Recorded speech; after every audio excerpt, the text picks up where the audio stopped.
Hello and welcome to another edition of Disability Law TV. My name is Gregory Dell and I'm an attorney with attorneys Dell and Schaefer. And today I have with me attorney Cesar Gavidia. Hello. And attorney Stephen Jessup. Hello. Our law firm represents long-term disability claimants with their claims for long-term disability, as well as applications for benefits, claim denials, lawsuits, and lump sum buyouts. Today's issue, we're going to discuss the process of what happens when a long-term disability insurance company requests to do a field interview regarding your claim. And they may just call it an interview or a meeting, but essentially what that means is the long-term disability insurance carrier calls you up and they say, we'd like to come meet with you. Generally it's at your home and we want to discuss your claim.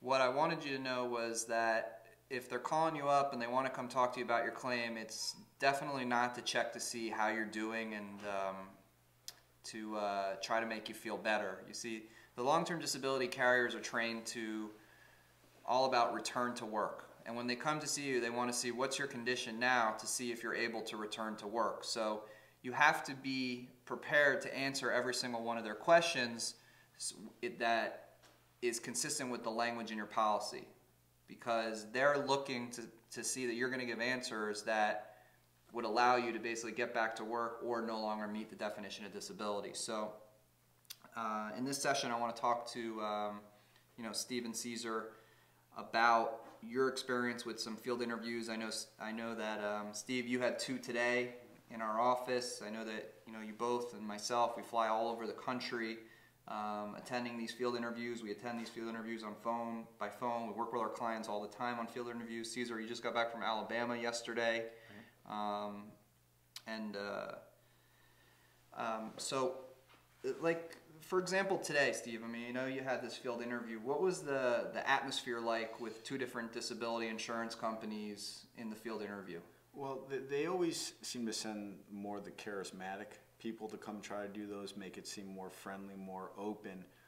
But the tone is always there. You can always kind of see what inside their minds a bit, and where they're going to go. You can always kind of have an idea on a claim what the issues might be and what the insurance company may want to know more about. And when they come, they'll hone in, and sometimes they'll know things that you had no idea even existed. When they're researching it, or sometimes the client doesn't tell you necessarily, isn't as truthful and open.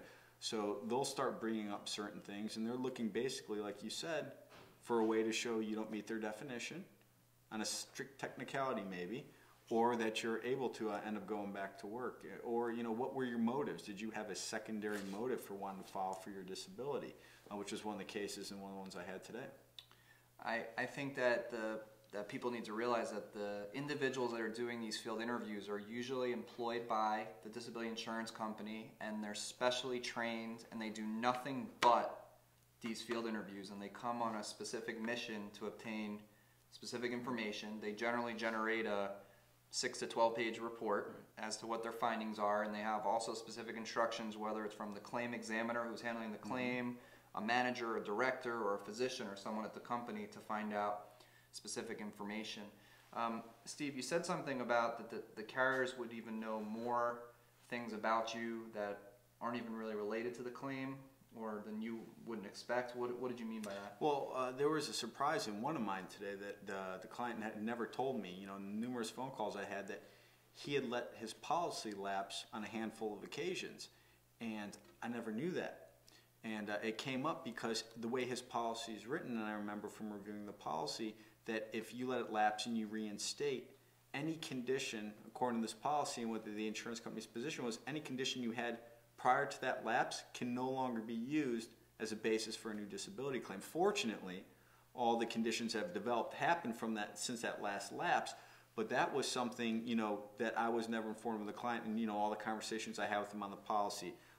He's like, no, I got in 1992, they've been just taking the premiums out, stuff like that. And sometimes, the internet, people have things on the internet that they may have forgotten were there, or if you were involved in a company or corporation and it has maybe multiple different sections of it, you may end up on a website for a company that's related to a bigger conglomerate that has information that may not be necessarily on point true. So basically, shifting to Cesar, what Steve's saying is that when these people come to do these field interviews, they're not just coming to talk to you about your medical. It seems to me like they're doing, I mean, what kind of research are they doing on claimants before they even show up? Greg, you got to remember that most of these people that come to see you, as you said, they're trained. In fact, I know several who are former police officers, who are lawyers. Those types of, former occupations, their specialty and what they're trained to do is interrogate and elicit answers. And what happens is that they'll be, as Steve said, they're charismatic. They're going to be very courteous. They're going to be very nice. Generally, they are. But every question is pointed towards getting a specific answer. And that's what they're trained to do. So they'll start maybe with your medical. They'll start asking you about your disability claim. They'll get into all the different types of corporations you're involved in, all the different types of businesses you may have been a director in, an officer in. Even if you were a registered agent for a company, they'll ask you about that. They're going to ask you about your income. So you need to be prepared to discuss all these things. You may necessarily not even think that they're going to get into some of the things they come to talk to you about, but that's part of the process. One of the things that I always try to do when I'm in these field interviews is to let the field interview person know up front that I'm going to want a copy of the statement, or I'm going to want to have the opportunity for them to send us a copy of what they're writing and at least let our client verify that everything that they're being told in the interview is consistent. But I often find that some of the disability insurance companies will not provide you with a copy of the field report. For example, I was just in a field interview earlier this week with Unum, and I said, and the Unum field rep who happened to come was an attorney. Doesn't practice as a lawyer, but he practices as a field rep. And I said, well, we want a copy of your statement. And he said, well, we're not going to give it to you. So they don't have to give it to you, even though they're supposed to. They might want to call it work product, because work product, although technically is anything in anticipation of litigation, but I don't understand how they're calling it work product when they're paying the claim. They're not denying the claim, so why are they anticipating litigation? So this is an example of a game that one of the world's largest companies like Unum would play, where they say, no, we're not going to give you a copy of the statement. That's our work product. Right. So, but on the flip side, I do have other companies that will say, sure, we'll send you a copy of the statement for you to verify, and then you can let us know, if it's correct or not correct. So. And another thing, Greg, I think sometimes a field interview can be very beneficial, not only to the company but to your client, because there are some people that, these insurance companies are located all over the country. They're in Connecticut, they're in Tennessee, they're in Massachusetts, they're in California.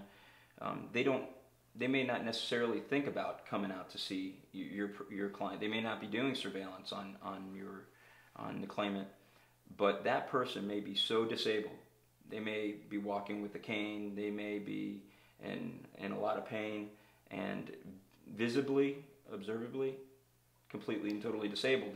And that's actually a good thing for a claim, for them to come and see the condition that the person's in.